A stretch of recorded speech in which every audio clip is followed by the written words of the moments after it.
हे आहे दक्षिण सोलापूर तालुक्यातील वळसंग।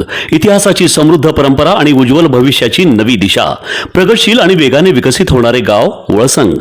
कुरनूर धरणाच्या सानिध्यात निसर्गरम्य वातावरणात वसलेले वळसंग सोलापूर पासून फक्त 12 ते 15 मिनिटे, अक्कलकोट पासून फक्त 12 ते 15 मिनिटे आणि रेनगर पासून केवळ 7 ते 8 मिनिटे अंतरावर सोलापूर अक्कलकोट महामार्गावरील उड्डाण पूल आणि वेगवान महामार्गाच्या थेट संपर्कात असलेले वळसंग।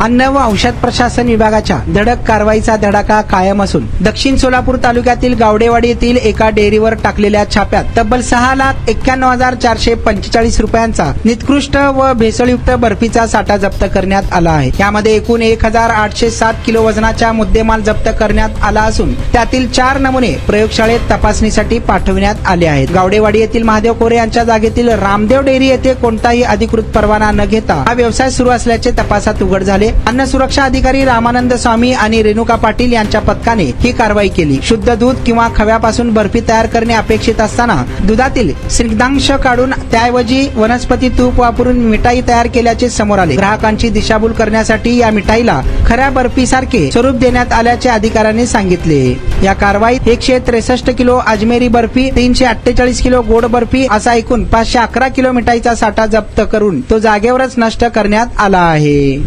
महामार्गावरून थेट वळसंगला सोलापूर अक्कलकोट गुलबर्गा महामार्ग, मोहोळ मंद्रुप वळसंग रिंग रूट, मुंबई पुणे हैदराबाद महामार्ग आणि सुरत चेन्नई ग्रीनफील्ड एक्सप्रेस अशा एकापेक्षा जास्त महामार्गाने वेढलेले गाव म्हणजे आपलं वळसंग। वळसंग हे आता महाराष्ट्राच्या नकाशावर नव्या विकासाचे केंद्र बनले आहे। वळसंग मध्ये आहेत प्रसिद्ध मंदिरे, सोलार हब, टोलनाका, जवळच आहे कुरनूर धरणाचे ताजे पाणी आणि निसर्ग सौंदर्य आणि विविध ठिकाणी आकर्षक हॉटेल्स व ढाबे सुद्धा। प्रवासात थकलेल्या प्रवाशांसाठी स्वादिष्ट जेवण, आराम, ताजेतवाने आणि प्रदूषण मुक्त वातावरण।